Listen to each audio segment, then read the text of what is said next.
Hey, welcome to Sordo TV again. Alright, truck's fired up, we're ready to go. So we're going to just show a quick, simple Margarita classic. Okay, here we go. Stove's been set in the fridge for 2 days, so it's really relaxed. I pop it in the bowl of semolina, put some of that down on the table. So this is so you can see it's really loose and relaxed. So what we're doing is we're just pushing it from the middle, pushing it all the way, all the air bubbles to the edges, and then you spin it around, do the same again. Turn it over, keep pushing from the middle to the edge, and then you leave about a centimetre to an inch just from the side. That's where you want your crust. And then you can stretch it. See, it's super elasticated. Make sure you got plenty of flour semolina. Also get a little bit, your hands under there, and give a little spin. Tomato sauce, which we made earlier. Put this on.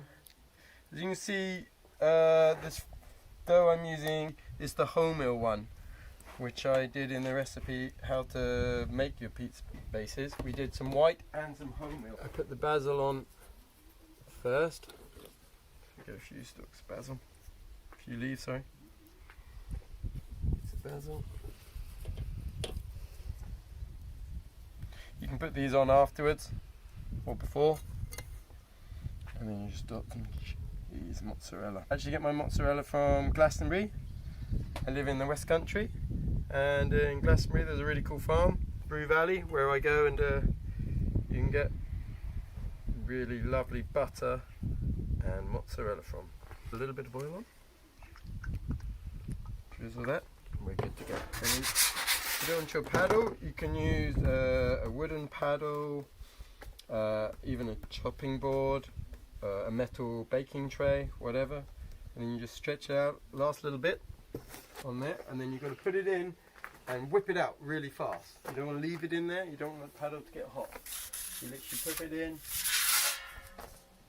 like that, and this is to spin.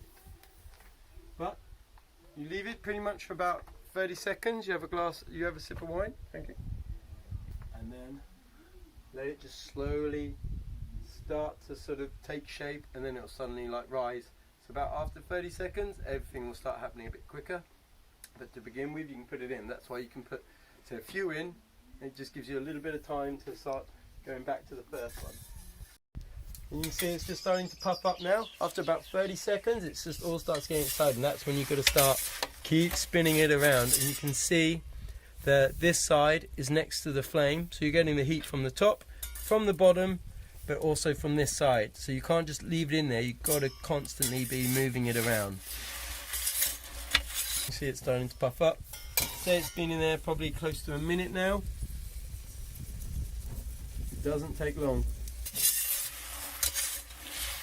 Keep spinning it. This was going to be for the kids, but I think we're going to eat this one, to be honest. Just give it one last spin.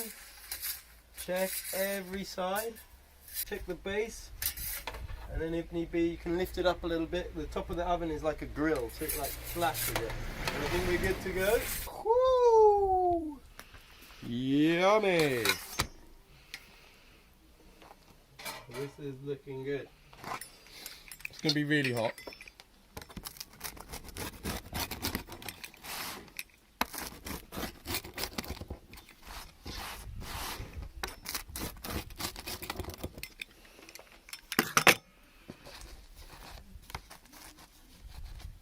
Just leave it for a half a minute, because it comes out of a nearly 400-degree oven.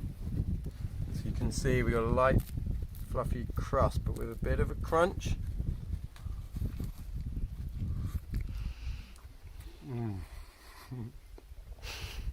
Wow, I'm sorry, I bet there's all over. Cheers!